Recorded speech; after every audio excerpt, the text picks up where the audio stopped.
When I was at the Joint Multinational Readiness Center in Germany, on occasion some of the training we gave to other countries and even our own American units was on the law of armed conflict, which is often held as the standard for determining war crimes.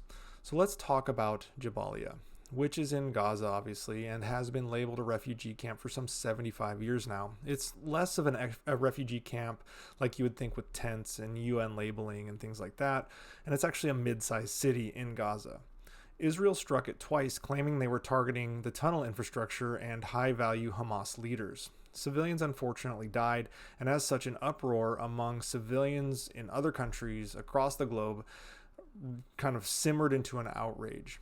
I say civilians across the globe because most soldiers, at least those that saw combat, know things of this nature are not so cut and dry. The fact of the matter is, this is war.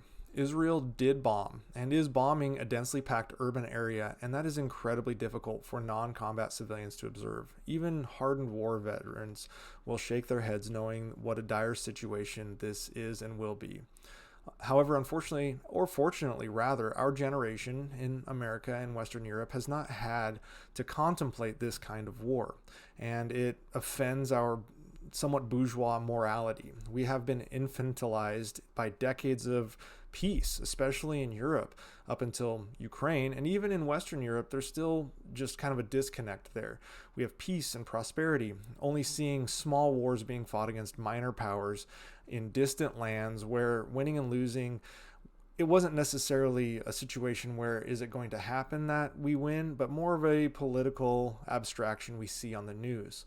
Unfortunately for Israel, they don't have this luxury. They are fighting an entrenched enemy that has stood at their gates and even crossed over into their territory and has declared a desire and demonstrated a will to obliterate every Israeli man, woman, and child. Even with all the ways Israel endeavors to mitigate civilian losses, there's no way that it's not going to happen.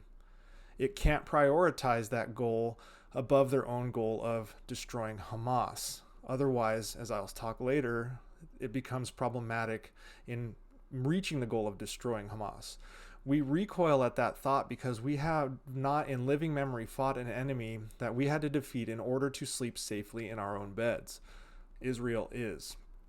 The civilians in Gaza, in northern Gaza, were told to leave, and they didn't. The fact that Hamas built their tunnel systems underneath civilian infrastructure is not the fault of the Israelis. In America, we have forced evacuations for severe storms. Where was the Hamas government's concern for their citizens over the past 2 weeks regarding evacuation? Instead, Hamas impeded their evacuation. They lied so that these Palestinians could be used as human shields for defense and propaganda. There are hundreds of examples of this happening over and over. Israel played messages over the radio. They dropped flyers, told UN organizations. They postponed invasions and then postponed again. And to no avail, these civilians stayed, whether by force or under coercion of Hamas or by choice. We keep hearing the word war crime tossed about when it comes to Israel, but not a peep about what Palestinian militants are doing. Under international humanitarian law, also known as the law of armed conflict, the minute you put military assets and military personnel into a civilian target, it loses its protected status. Period. Hamas, who as a terrorist organization is not a nation state, therefore doesn't really care about any kind of law of armed conflict, use this notion to their advantage. They use civilians as human shields to prevent attacks from the more sensible Western militaries that try to avoid civilian casualties. They parade dead civilians in front of cameras for propaganda. It is why they restricted the movement of the civilians out of Gaza so they could be used. Contrast that with Ukraine, who had an extensive evacuation process and who helped get civilians out ahead of Russian attacks. And you can see a big difference here. Furthermore, if Israel or any nation were to accept the excuse of there are civilians here with our military assets, so you can't shoot, it would actually put more civilians in harm's way because they would be seen as an effective defense for guarding military targets. We'll just put a bunch of civilians around our rockets and they won't get hit because civilians can't be shot. The problem is when Hamas puts civilians around military equipment under or near civilian infrastructure, it doesn't suddenly become civilian infrastructure with the addition of civilians. It's still a military target because there is military equipment present. And Hamas knows that they remain military targets, and they get a win-win scenario. Either it doesn't get destroyed because civilians are there, or it gets destroyed and they get to parade these civilians in front of cameras. So that means Hamas builds tunnel systems under hospitals, refugee camps, schools, and then they use these tunnels to store weapons and move fighters about. This is a well-known fact. The fact that Hamas hides behind these civilians is actually the real war crime in this situation. Article 51 of Additional Protocol 1 to the Geneva Convention explicitly states that, quote, the presence or movements of the civilian population or individual civilians shall not be used to render certain points or areas immune from military operations, in particular in attempts to shield military objectives from attacks or to shield, favor, or impede military operations. That is exactly what Hamas is doing. But again, Hamas is a terrorist organization, not a nation state, so they don't care. If Hamas or PIJ or Hezbollah or the Houthis, etc., weren't such cowards, they would meet Israel on a field of battle instead of hiding in tunnels and hospitals and using civilians as human shields. That would keep the civilians safe. Israel would definitely agree to that, but Hamas and these groups know that they can't match Israel's strength, so these militant groups won't do that. Therefore, they use civilians, and therefore those civilians will die. What is even more frustrating is the UN aid workers know these tunnels exist. They know what they are used for, but they don't say anything. They don't do anything.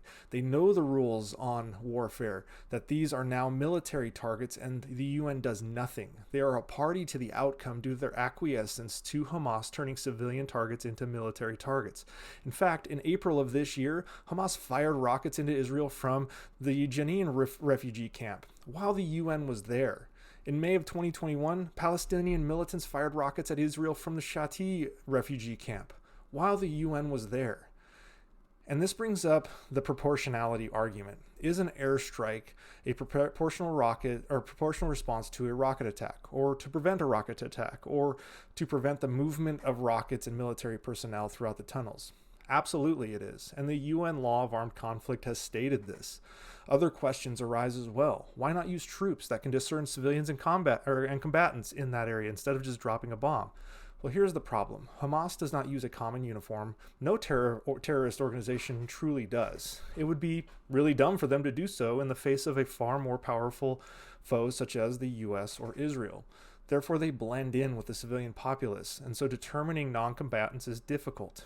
Additionally, sending troops into an enemy terrorist infiltrated region where the enemy has a major tactical advantage, where multiple enemy command centers are located, in a heavily defended and probably booby-trapped tunnel system is an absolutely stupid move when you have the ability to just drop a bomb. Any commander worth their salt, whether it is an American, Israeli, or Hamas, would rather strike from afar than send their guys into a dangerous fight. There is a famous quote, "War is not about you dying for your country, it's about getting the enemy to die for theirs." As someone who has been to war in urban areas and has seen the horrors, watched my fellow soldiers die, unfortunately, watched the enemy die, watched civilians die at the hands of the Iraqi government police in real time, I understand that the average American cannot fully grasp what is happening on the ground and how bad war is. But conflating warfare with war crimes grants a massive benefit to the terrorist organizations such as Hamas, especially when no one tossed around war crime rhetoric when Hamas was putting babies in ovens, chopping off limbs of children and leaving them to bleed out randomly, shooting up concert porta potties, and parading a 21-year-old girl around topless, allowing Palestinian militants to spit on her. And that was only a few of the 1,500 deaths Hamas caused on October 7th. Warfare means civilians will unfortunately die. There has never been a war ever where they don't die. But what Israel did is not a war crime just because civilians were present at what became a military target. They did not randomly try to kill civilians on purpose like Hamas does when they randomly fire rockets into Israel without a specific target merely to inflict terror. The Israelis are not like the Russians who have the capability to execute precision strikes on military targets, but instead choose to target Ukrainian hospitals to incite regime change in Kyiv. Whether you like it or not, as of right now, Israel is still abiding by the rules. Hamas is not.